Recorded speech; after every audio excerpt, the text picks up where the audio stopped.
Hello class, welcome back to your own YouTube channel be the commercial. तो class, आज हम अपने BBA BCom honours के human resource management को cover up करेंगे, जिसमें हम आज डिस्कस करेंगे अपने unit number 3 performance appraisal. So student, performance appraisal क्या होता है और हम परफॉर्मेंस अप्रेजल में क्या क्या कवर अप करने वाले हैं ये जानते हैं। सो स्टूडेंट्स, हम अपने परफॉर्मेंस अप्रेजल में अपने यूनिट 3 को कम्प्लीटली कवर अप करने वाले हैं, जिसमें हम पढ़ेंगे परफॉर्मेंस अप्रेजल के nature, objective, method of performance appraisal, potential appraisal and employ counselling, job change, transfer, promotion. ये सभी टॉपिक्स को हम कवर अप करने वाले हैं अपने यूनिट 3 के। सो यूनिट 3 को अब हम स्टार्ट करते हैं अपने टॉपिक नंबर 1 से, परफॉर्मेंस अप्रेजल। सो क्या कॉन्सेप्ट होता है परफॉर्मेंस अप्रेजल का, सबसे पहले ये जानेंगे। Concept of performance appraisal.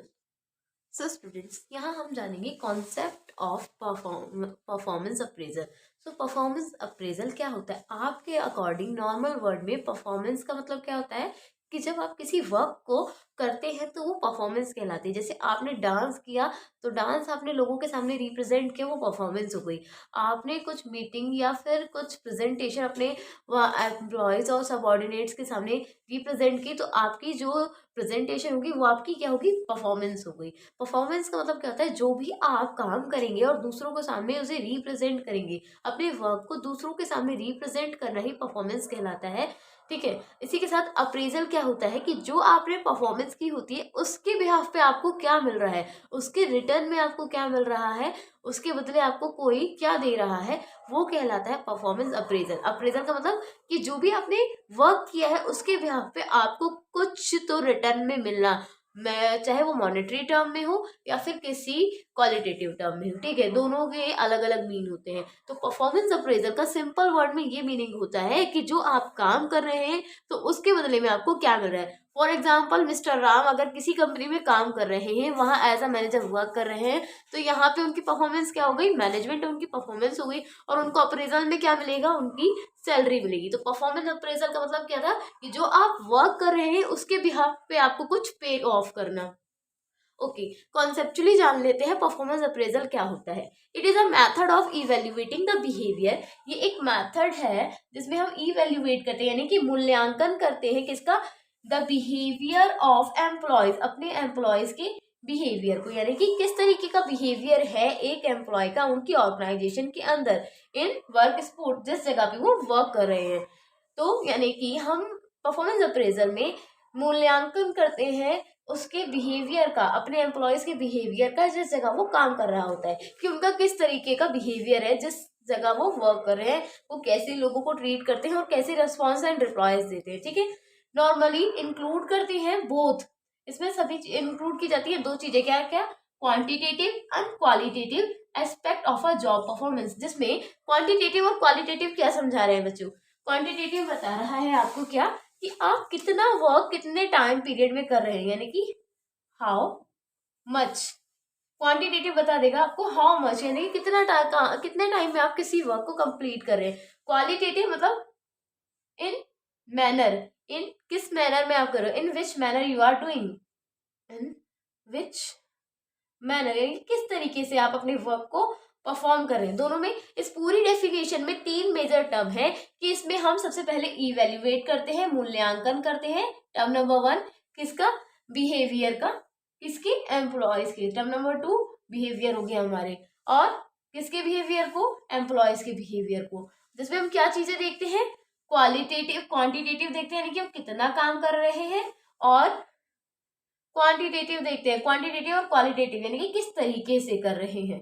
तो यानी कि 5 मेजर टर्म थी इसमें पूरी डेफिनेशन में, कि ये एक मेथड है जिसमें हम मूल्यांकन करते हैं बिहेवियर का, अपने एम्प्लॉयज के जिस जगह वो काम कर रहे होते हैं उस जगह का, जिसपे हम दोनों चीजों को क्या करते हैं? मेजर करते हैं, क्वांटिटेटिव वे में एंड क्वालिटेटिव। क्वांटिटेटिव मतलब कि कितने समय में, कितने समय में वो अपने वर्क को कंप्लीट कर रहे हैं as compare to another employees. ठीक है। क्वालिटेटिव मतलब किस मैनर में कर रहे हैं, बहुत अच्छे मैनर में कर रहे हैं, रिस्पेक्टिव मैनर में कर रहे हैं, पूरे पैटर्न और कॉन्सेप्ट के साथ कर रहे हैं या फिर ऐसे ही कर ले रहे हैं, ठीक है, वो दोनों अलग अलग चीजें हो जाएंगी जिसको हम डिटेल में आगे में जानेंगे।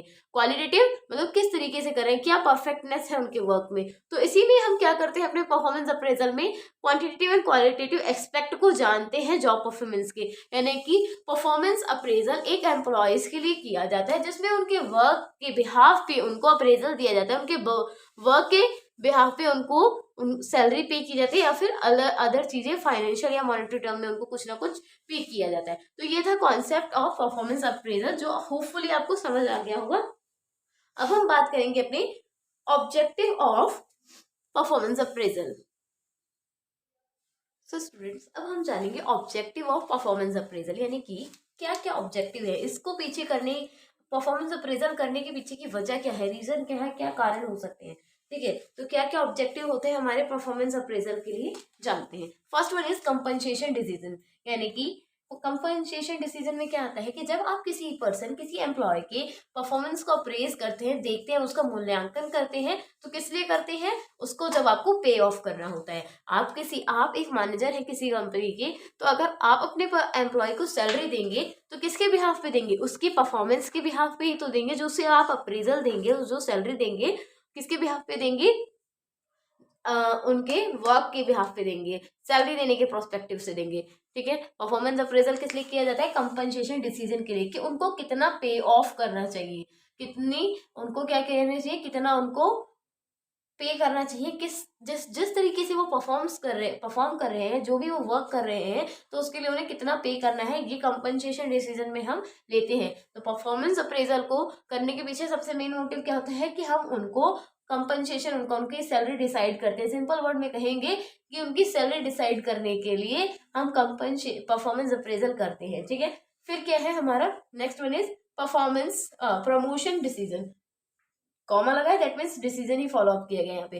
प्रमोशन, परफॉर्मेंस अप्रेजल को हम इसलिए भी करते हैं ताकि हम प्रमोशन कर सकें अपने एम्प्लॉयज का, यानी कि जब अगर किसी ने स्टार्टअप से स्टार्ट किया है, एज अ फ्रेशर स्टार्ट किया है, बट अब वो वर्क करते करते बहुत ज़्यादा क्या हो गए, मास्टर एक्सपर्ट हो गए अपने उस फील्ड में, तब हम उनका प्रमोशन कर देंगे और नए फील्ड की ओर उन्हें आगे की ओर मोटिवेट कर देंगे कि अब आप आगे जाइए, कुछ नया सीखिए। तो परफॉर्मेंस अप्रेजल में मोटिवेशन डिसीजन, प्रमोशन डिसीजन लेने के लिए भी हम क्या करते हैं, परफॉर्मेंस अप्रेजल को करते हैं। Next one is training and development, training और डेवलपमेंट के लिए भी करते हैं कि ये पहले हम देखते हैं कि जो उनकी परफॉर्मेंस है वो किस तरीके से चल रही है, क्या बिहेवियर उनका, किस वे में वो वर्क कर रहे हैं। अगर कुछ नीड होगी ठीक करने की तो उसमें उनको ट्रेनिंग दिलाएंगे ताकि वो कुछ नया सीखें, कुछ डेवलप हो। और डेवलपमेंट में कि अगर वो कुछ चीज़ सीख चुके हैं तो उनको कुछ नए सीखने की और आगे अग्रसर करेंगी। तो ट्रेनिंग एंड डेवलपमेंट समझ गए आप। परफॉर्मेंस अप्रेजल में हम ट्रेनिंग एंड डेवलपमेंट इसलिए करते हैं ताकि हम अपने एम्प्लॉयज़ के अंदर कुछ ना कुछ चेंज ला सके।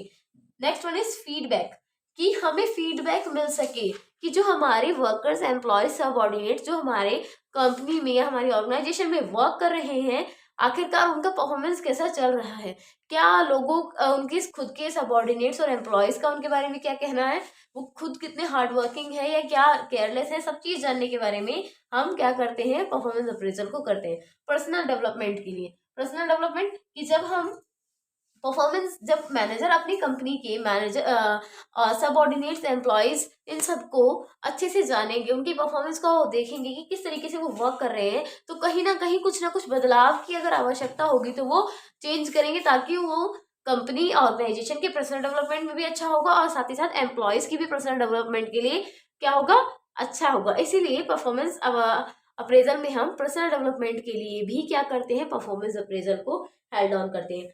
समझ में आ गए, ये 5 टॉपिक थे जिसमें हम कंपनसेशन यानी कि कितनी सैलरी देनी है ये डिसाइड करते हैं। प्रमोशन, अगर ये इस फील्ड में एक्सपर्टाइज हो गए हैं तो अब इनको आगे प्रमोट कर देना चाहिए। ट्रेनिंग एंड डेवलपमेंट, कुछ नया सिखाना चाहिए, कुछ बदलाव होना चाहिए। फीडबैक कि किस तरीके से वो वर्क कर रहे हैं उसकी पूरी इंफॉर्मेशन रखना। पर्सनल डेवलपमेंट कि ऑर्गेनाइजेशन की भी पर्सनल डेवलपमेंट होगी और साथ ही साथ उनके एम्प्लॉयज की भी पर्सनल डेवलपमेंट होगा यहाँ, ठीक है। अब जानेंगे हु कैन अप्रेज, कि ये सब परफॉर्मेंस अप्रेज को कौन कौन कर सकता है। तो कौन कौन अप्रेज कर सकता है इसके बारे में एक जल्दी से क्विक रिवीजन लेते हैं।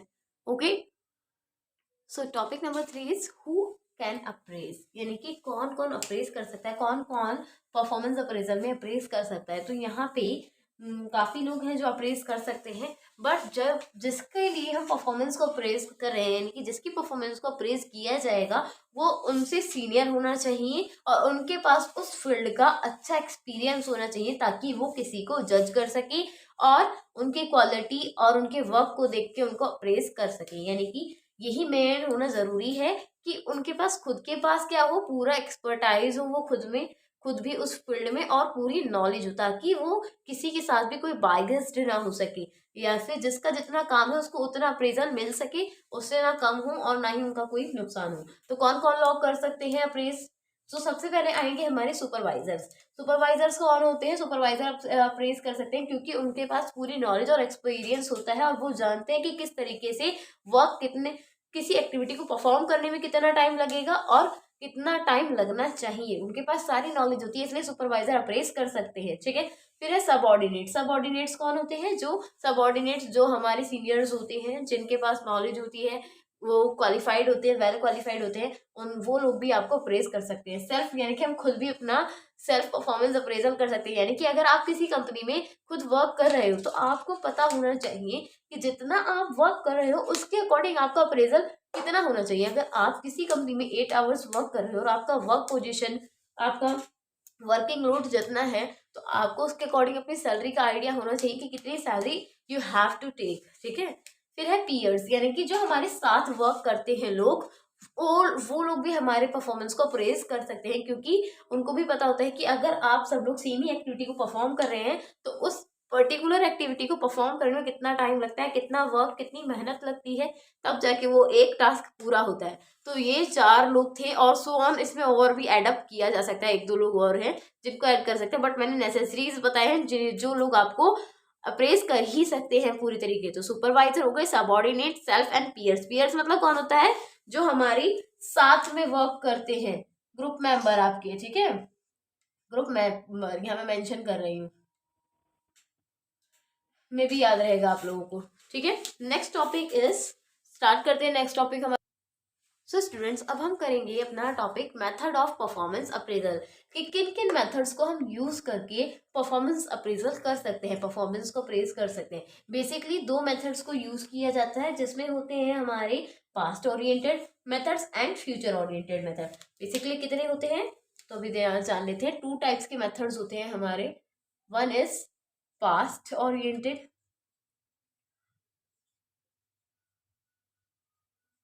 ठीक है। Second versus future oriented, future oriented. अब यहाँ पे हम डिटेल में जानेंगे कि इसके अंदर और कौन कौन से मेथड्स को हम यूज करते हैं। ये एक बात और जान लीजिएगा आप लोग, ये मोस्ट इम्पॉर्टेंट टॉपिक है आपका, मोस्ट से भी मोस्ट इम्पॉर्टेंट है। मेथड्स बेसिकली पूछा ही जाता है, तो ये क्या है? मोस्ट इम्पॉर्टेंट टॉपिक है। तो इसको आप ट्राई करना 2 से 3 बार देख सके, अच्छे से देख सके, क्योंकि ये पूछा ही जाता है, इसलिए मैंने इस पे मेंशन भी कर दिया है। ये लीजिए, ये बादल भी बना देते हैं इस पे, ताकि याद रहे कि मोस्ट इंपॉर्टेंट टॉपिक है method of performance appraisal. Directly question आएगा यहाँ से आप लोगों को, और जरूर आएगा जो अच्छा स्कोर गेनिंग होगा। ओके। सो कौन कौन से होते हैं? Past oriented and future oriented. अब इसके अंदर जान लेते हैं इनके अंदर और कौन कौन से मेथड्स को हम यूज करते हैं। सो स्टूडेंट्स, ये है पार्ट्स जो इनके अंदर इंक्लूड किए जाते हैं। ये सभी मेथड्स हैं जिनका यूज़ हम पास्ट ओरिएंटेड यानी कि पहले बहुत ज़्यादा करते हैं। पास्ट ओरिएंटेड को ट्रेडिशनल ओरिएंटेड मेथड भी बोलते हैं, तो पास्ट देख के कंफ्यूज मत होइएगा। जहाँ पास्ट ओरिएंटेड कहा गया है दैट मीन्स इसका मतलब ट्रेडिशनल ओरिएंटेड ही है। ओके। फ्यूचर ओरिएंटेड जो फ्यूचर में अभी तक भी यूज़ हो रहे हैं और आगे भी यूज़ होंगे। तो सबसे पहले पास्ट ओरिएंटेड में देख लेते हैं क्या है। Rating scales. Rating scale method में क्या करते हैं, जहाँ पे हम रेट्स दे देते हैं। जैसे आपने देखा होगा आजकल बहुत सी जैसे कंपनी के प्रोडक्ट्स हो गए, फॉर एग्जांपल गोदरेज हो गया, तो गोदरेज को कितना रेटिंग मिला हुआ है, या फिर आप आजकल देखते हैं बहुत सारी अच्छी अच्छी एप्लीकेशंस चल गई, तो देखते हैं आप उस एप्लीकेशन को डाउनलोड करने से पहले देखते हैं कि उसको कितने रेटिंग्स मिले हैं। 5 स्टार्स मिले, 4 स्टार्स मिले हैं, या 3 या 2, कितने स्टार्स मिले। रेटिंग के ऊपर जहाँ पे हम स्टार्स या फिर कोई अलग डिफरेंट सिंबल देके क्या कर लेते हैं, रेट देके उसको जज कर लेते हैं कि ये किस तरीके का वर्क करिए। तो रेटिंग स्किल्स क्या करती है, हेल्प करती है उसकी परफॉर्मेंस को जज करने के लिए। जैसे कि आपने देखा कि गोदरेज का एसी तो पूरे 5 स्टार वाला है, यानी कि अच्छा चलता होगा, तभी तो लोगों ने उसको 5 स्टार की रेटिंग दी। समझ में आ गया एग्जाम्पल के साथ। चेकलिस्ट, चेकलिस्ट में क्या होता है, जब हम काम की लिस्ट तैयार करते हैं और जो जो काम हम करते जाते हैं उस पर क्या राइट राइट राइट राइट टिक करते जाते हैं, यानी कि जब वो टोटल वर्क पूरा कंप्लीट हो जाता है, जो हो जाता है उसे राइट करते हैं, जो नहीं होता है उसे क्रॉस करते हैं, उसी के बिहाफ पे हम एक चेकलिस्ट बना लेते हैं एक पर्सन के परफॉर्मेंस अप्रेजल में। ठीक है, अगर फुल्ली राइट होगा दैट मीन्स उसका अप्रेजल अच्छा होना चाहिए, अगर कुछ क्रॉस वर्ड्स है तो उसमें चेक करेंगे कहाँ कमियां हैं। ठीक है, forced choiced method, forced choice method में क्या होता है, जहाँ पे प्रेशर के साथ देखा जाता है उसके वर्क को, जहाँ पे थोड़ा प्रेशर भी होता है एक एम्प्लॉय के ऊपर कि किस तरीके से वर्क करना है। फिर क्या है, field review method, field review method कि एम्प्लॉय की परफॉर्मेंस को जाके हम कहाँ चेक करेंगे, जिस जगह पे जिस पोजीशन पे जिस एरिया में वो वर्क कर रहा है वहां जाके अपने एम्प्लॉय का रिव्यू लेंगे, लोगों से, उसके सबॉर्डिनेट से, उसके पीयर से, कि इनका परफॉर्मेंस किस तरीके से, कितने ये अपने वर्क को करने के लिए मोटिवेट है, केयरलेस है, हॉनेस्ट है, क्या है, उसके अकॉर्डिंग जैसा लोग रिव्यू देंगे, जैसा फीडबैक देंगे, उसी के बिहाफ पे हम क्या करेंगे, फिर उनका परफॉर्मेंस को अप्रेज करेंगे। तो ये था पास्ट ओरिएंटेड, पास्ट में ऐसे इसी तरीके से किया जाता था। अब देखते हैं आज और फ्यूचर तक यूज होने वाले कौन कौन से हैं। मैनेजमेंट बाय ऑब्जेक्टिव, यानी कि यहाँ पे मैनेजर चेक करते हैं कि जो जितना काम उनको दिया था, जिस लक्ष्य के लिए दिया था, उस पर्सन ने वो वर्क उस लक्ष्य तक पूरा कर लिया है या नहीं कर लिया। अगर कर लिया होगा तो मैं ऑब्जेक्टिव पूरा हो गया होगा, दैट मीन्स अच्छा परफॉर्मेंस है। 360 अप्रेजल, 360 अप्रेजल में क्या है, यहाँ पे सिक्स पार्टीज के थ्रू चेक किया जाता है एक एम्प्लॉय की परफॉर्मेंस को। क्या किया जाता है इसमें, सिक्स पार्टीज के थ्रू एक एम्प्लॉय की परफॉर्मेंस को चेक करते हैं। तो सिक्स पार्टी में किन किन को कंसिडर किया जाता है, सबऑर्डिनेट, सुपरवाइजर, मैनेजर, उनके पीयर, उनके खुद के थ्रू, यानी कि 6 कौन कौन से थे, सुपरवाइजर, मैनेजर, हिमसेल्फ, उनके सबऑर्डिनेट्स, एम्प्लॉयज और उनके साथ उनके अंडर वर्क करने वाले लेबर्स, इन सभी के थ्रू एक एम्प्लॉय के क्या परफॉर्मेंस अप्रेजल, परफॉर्मेंस को अप्रेज किया जाता है। तो इसको 360 डिग्री का मतलब समझ गया, ये समझ में आ गया कि 6 लोग मिलके उनके परफॉर्मेंस को जज करते हैं। फिर क्या है, साइकोलॉजिकल अप्रेजल। साइकोलॉजिकल अप्रेजल में क्या है कि यहाँ पे एक माइंड सेट होता है एक एम्प्लॉय के किए गए काम के अनुसार, मैनेजर या फिर जो भी उनके वर्क को अप्रेज कर रहे होंगे उसी के बिहाफ पे एक साइकोलॉजी बना लेते हैं कि ये पर्सन इस काम को इस तरीके से करता है, तो डेट मीन्स ये पर्सन इसी ही तरीके का है। समझ में आया। असेसमेंट सेंटर, असेसमेंट सेंटर यानी कि यहाँ पे हम फील्ड वर्क दे देते हैं, कुछ ऐसा टारगेट दे देते हैं, कुछ ग्रुप एक्टिविटीज दे देते हैं, या कुछ करने के लिए ऐसा डिफरेंटली दे देते हैं जिसको अगर उस पर्सन ने कंप्लीट कर दिया तो डेट मीन्स वो उस अप्रेजल में पास हो गया। अगर कुछ कमी रह गई दैट मीन्स उनका अप्रेजल यहाँ पे अच्छे से पास ऑन नहीं होगा। तो ये थे फ्यूचर ओरिएंटेड और पास्ट ओरिएंटेड मेथड। अब हम बात करेंगे अपने नेक्स्ट टॉपिक की। सो स्टूडेंट्स, ये है हमारा नेक्स्ट टॉपिक जिसपे हम डिस्कस करेंगे पोटेंशियल अप्रेजल। पोटेंशियल अप्रेजल में क्या होता है, यहाँ पे हम अपने एम्प्लॉय की स्ट्रेंथ को क्या करते हैं, मेजर करते हैं, देखते हैं कि उसकी एक एम्प्लॉय की क्या स्ट्रेंथ है, क्या पोटेंशियल है, कहाँ तक वो अपना बेस्ट परफॉर्मेंस दे सकते हैं। अगर नहीं है पोटेंशियल, कुछ वीकर पॉइंट है, तो यहाँ पे उनको कहा जाता है कि आप अपने पॉइंट्स को, अपनी वीकनेस को इम्प्रूव करो, उसमें कुछ बदलाव लेके आओ, चेंजेस लेके आओ, कुछ सीखो अच्छे से, और साथ ही साथ क्या कहते हैं कि अपनी पोटेंशियल को बढ़ाओ। यानी कि पोटेंशियल का सीधा सिंपल वर्ड्स में क्या मीनिंग होता है पोटेंशियल का, कि आपकी ऊंचाइयां कहाँ तक है, आप कहाँ तक, अगर आप 0 पे हैं तो आप कहाँ तक जा सकते हैं, या अगर आप अभी 10 पे हैं तो इससे आगे और कितना जा सकते हैं। ठीक है, तो पोटेंशियल का मतलब कि आपकी और कहाँ तक की ऊंचाइयां हैं, आप कहाँ तक पहुंच सकते हैं। ठीक है, क्या आपकी स्ट्रेंथ है। सो जानेंगे conceptual meaning of potential appraisal. So it is a kind of appraisal, ये इस तरीके का अप्रेजल होता है, अप्रेजल सिस्टम होता है which identify the potential of a given employ, जो आइडेंटिफाई यानी कि पहचान करता है कि क्या पोटेंशियल है एक एम्प्लॉय की जो एक्यूपाई करती है हायर पोजीशन, जिसमें हम देखते हैं कि उसकी अगर वो किसी पर्टिकुलर पोजीशन पे है तो वो और हायर कहाँ तक पहुंच सकता है in the organisational hierarchy. Organisational hierarchy में अगर वो किसी किसी एक पोजीशन पे है आज अभी, तो आगे और कहाँ तक जा सकता है, उसका जो वर्किंग डायरेक्शन है, जिस वे में वो वर्क कर रहा है, वो वर्किंग सिस्टम या वो वर्किंग वे उसको कहाँ तक ले जा सकता है। इसी हायरार्की को अंडरटेक करते हुए, उसकी रिस्पॉन्सिबिलिटीज को देखते हुए हम क्या करते हैं, यानी कि उसकी पोटेंशियल को देखते हुए उसकी रिस्पॉन्सिबिलिटीज को आप बढ़ा देते हैं, ताकि वो अपनी अपना पूरी मेहनत करे, अपना पूरा हार्ड वर्क करे और अपने स्ट्रेंथ को बढ़ा के और ऊंचाइयों पे ले जा सके अपने आप को। यानी कि पोटेंशियल अप्रेजल में क्या होता है, एक पर्टिकुलर एम्प्लॉय की स्ट्रेंथ को जानते हैं, उसकी वीकनेस को जानते हैं, वीकनेस होगी तो उस पर वर्क करेंगे, स्ट्रेंथ होगी तो उसको कहेंगे कि आप उसकी जिम्मेदारी, उसकी रिस्पॉन्सिबिलिटीज को और बढ़ा देंगे ताकि वो और अपनी पूरी इफिशियंसी के साथ वर्क करे ताकि उसकी पोटेंशियल में इंक्रीज आ सके। ठीक है, जितने अच्छे पोजीशन पे होंगे तो और अच्छे से उसकी पोटेंशियल्स को क्या करेंगे, इंक्रीज कर देंगे। उसकी रिस्पॉन्सिबिलिटीज को बढ़ा देने ही उसकी पोटेंशियल को जानना होता है। ठीक है, तो ये था हमारा पोटेंशियल अप्रेजल, होपफुली समझ में आया होगा। अब बात करेंगे अपने नेक्स्ट टॉपिक की।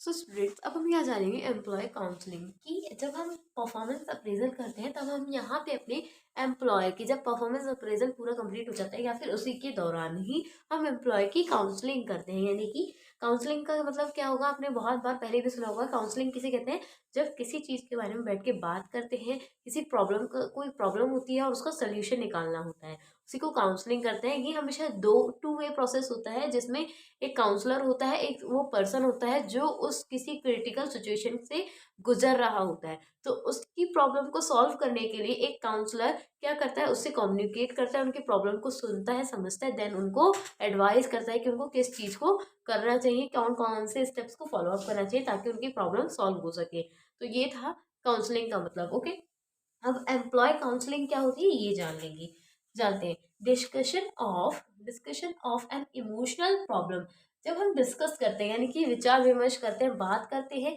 किसी इमोशनल यानी कि कोई मेंटल प्रॉब्लम है जो हमारे माइंड को इफेक्ट कर रही है, किसी एम्प्लॉय के जो उसके इमोशंस को इफेक्ट कर रही है, इमोशनल प्रॉब्लम है, विद एन एम्प्लॉय, किसी एम्प्लॉय के साथ। ठीक है, डिस्कस करते हैं अपने एम्प्लॉय के साथ एक इमोशनल प्रॉब्लम को, किसी विद द जनरल ऑब्जेक्टिव, ये हमारा नॉर्मल जनरल सामान्य उद्देश्य क्या होता है कि हम मिनिमाइज कर सके उसकी किसी प्रॉब्लम को, विच मीन्स कि एम्प्लॉय काउंसलिंग में एक काउंसलर होता है या फिर कोई सुपरवाइजर या फिर सबॉर्डिनेट होते हैं जिनको जो काउंसलिंग करते हैं अपने एम्प्लॉयज के साथ, और ये जानते हैं कि अगर उनके वर्क में कहीं कमी आ रही है, कोई प्रॉब्लम हो रही है या उतने फोकस के साथ वो वर्क नहीं कर पा रहे, तो ऐसा क्यों हो रहा है ये जानने के लिए वो अपने एम्प्लॉय के साथ काउंसलिंग करते हैं, उन्हें एडवाइस करते हैं, उन्हें लीड करते हैं कि आखिर उन्हें किस तरीके से वर्क करना चाहिए ताकि उनकी परफॉर्मेंस में और बेटरमेंट आ सके, इम्प्रूवमेंट हो सके। तो एम्प्लॉय काउंसलिंग का क्या मतलब है, वहां पे हम डिस्कस करते हैं इमोशनल प्रॉब्लम्स को और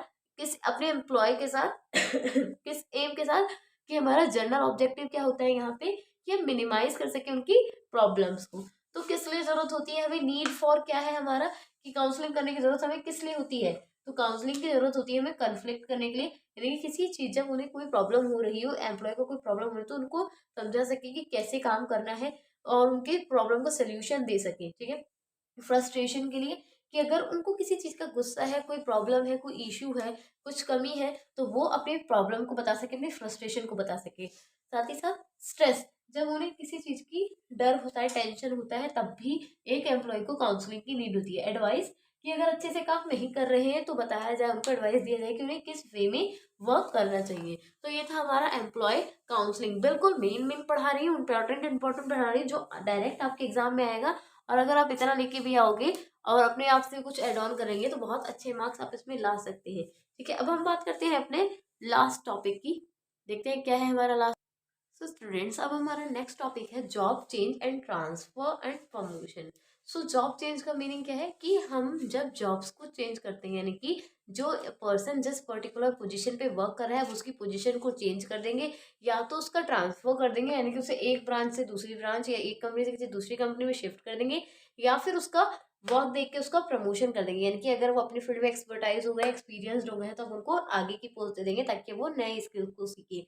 तो क्या था, जॉब चेंज में हम क्या करते हैं, जॉब्स को चेंज करते हैं ताकि लोग और इफेक्टिव वे में वर्क कर सकें और उनका प्रमोशन और ट्रांसफर किया जा सके। तो आप डिटेल में जानते हैं जॉब चेंज आखिर क्यों करते हैं और क्या जरूरत होता है, पर्पस ऑफ जॉब चेंज क्या होता है। सो स्टूडेंट्स, जॉब चेंज में क्या कॉन्सेप्चुअल डेफिनेशन दी गई है जॉब चेंज की। तो कॉन्सेप्चुअल डेफिनेशन क्या है, organisation can restore the job change, यानी कि इसको करती है, जॉब चेंजेस को करती है ऑर्गेनाइजेशन, क्यों करती है, द एग्जिस्टिंग वर्कफोर्स, जितना भी वर्कफोर्स पहले से ही ऑलरेडी काम कर रहा है अपनी किसी ऑर्गेनाइजेशन के अंदर, सीधी भाषा में समझते हैं कि organisation can restore the job, organisation restore करती है अपनी जॉब्स को, यानी कि जो उस जॉब पे पहले से वर्क कर रहे हैं उनको चेंज करेंगी, नए कैंडिडेट्स को हायर करेंगी, या फिर उनका नया हायर रिक्रूटमेंट करेंगी, या फिर जो हमारे खुद के एम्प्लॉयज़ हैं उनको प्रमोशन करेंगी, डिमोशन करेंगी। इस तरीके के कुछ चेंजेस करेंगी ताकि जो है इफेक्टिवनेस आ सके, वर्क के अंदर इम्प्रूवमेंट आ सके और बहुत सारे चेंजेस किए जा सके। तो कौन कौन से वर्क एग्जिस्टिंग वर्क फोर्स को क्या करती है, चेंज करती है। Such a job change involve, job change में इन्वॉल्व होते हैं क्या क्या चीजें, ट्रांसफर, प्रमोशन, या तो ट्रांसफर कर देंगे एक कंपनी से दूसरी कंपनी भेजेंगे, प्रमोशन यानी कि उनको हायर कोई अच्छी नेक्स्ट पोस्ट दे देंगे, या फिर रिटायरमेंट कर देंगे। जब कोई रिटायर होता है तब भी तो उनकी जगह वेकेंट होती है ना एक कंपनी के अंदर, तो क्या करते हैं फिर उनकी जगह किसी और एम्प्लॉय को दे देते हैं। अब पर्पस क्या होता है जॉब चेंज का, टू इम्प्रूव ऑर्गेनाइजेशन इफेक्टिवनेस की। अब कब चेंज करते हैं, जब हमें लगता है कि जो हमारे पास वर्किंग स्टाफ है वो अच्छे से वर्क नहीं कर रहा है, या फिर उतना इफेक्टिव रिजल्ट नहीं निकल के आ रहा है, तो हम क्या करते हैं जॉब को चेंज कर देते हैं ताकि लोगों के अंदर, एम्प्लॉयज के अंदर इंटरेस्ट जनरेट हो और वो और इफेक्टिव वे में वर्क स्टार्ट करें। Next one is to maximise employees की इफिशियंसी। अपने एम्प्लॉय की इफिशियंसीज को इंक्रीज करने के लिए क्या करते हैं, हम जॉब को चेंज कर देते हैं। To ensure the discipline, discipline को मेंटेन रखने के लिए भी हम जॉब चेंजेस करते हैं। अब इसी में दो लास्ट मेजर टर्म बचा है लास्ट टॉपिक का, ट्रांसफर और प्रमोशन। देखते हैं डिफरेंस क्या होता है ट्रांसफर और परफॉर्मेंस में, पढ़ेंगे difference between transfer and. So students ये है एक हमारा छोटा सा डिफरेंस ट्रांसफर एंड प्रमोशन के बीच में, जो मोस्ट आस्किंग है। इसको बहुत ज़्यादा पूछा जाएगा, इसलिए मैं इस पर स्टार बना रही हूँ, ध्यान रखिएगा। जब भी इसको देखिएगा तो एक बार इसको दोबारा देख के रिकॉल कर लीजिएगा, क्योंकि ये मोस्ट इंपॉर्टेंट टॉपिक है जो पूछा ही जाता है कि ट्रांसफर और प्रमोशन में क्या डिफरेंस होता है।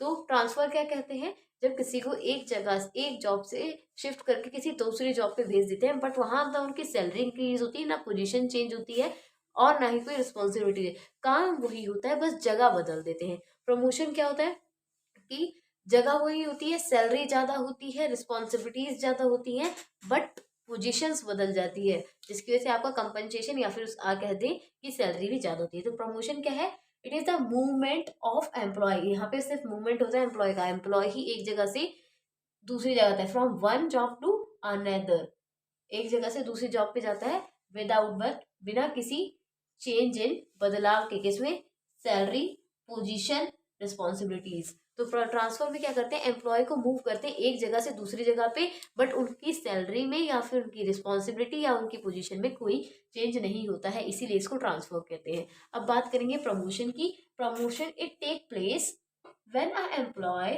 मूव टू अ पोजीशन, जब उसको एक पोजीशन से, जैसे मैनेजर, जैसे कि एक सिंपल जनरल मैनेजर हुआ तो उनको हायर मैनेजर बना दिया, इस तरीके से move a position higher than the one formally occupied. जिस पोजीशन को वो कर रहे थे उससे एक हायर पोजीशन उन्हें दे देना, और उनका कंपनसेशन, उनका सैलरी उसमें इंक्रीज कर देना ही क्या कहलाता है, प्रमोशन कहला देता है। ठीक है, फॉर एग्जाम्पल मतलब कि इसके क्या एग्जाम्पल है, यहाँ पे इंक्रीज हो जाती है, इंक्रीज, ठीक है, इन सैलरी, सैलरी को इंक्रीज कर देते हैं। यहाँ हमारा कंपनसेशन क्या होता है, इंक्रीज हो जाता है, यही डिफरेंस है, यहाँ इंक्रीज नहीं होता और यहाँ इंक्रीज हो जाता है। तो प्रमोशन में क्या होता है कि एक एम्प्लॉय को उसकी ऑक्यूपाइड पोजीशन से हायर पोजीशन दे देना, और उसकी सैलरी में भी और उसकी रिस्पॉन्सिबिलिटीज में भी इंक्रीजमेंट हो जाना।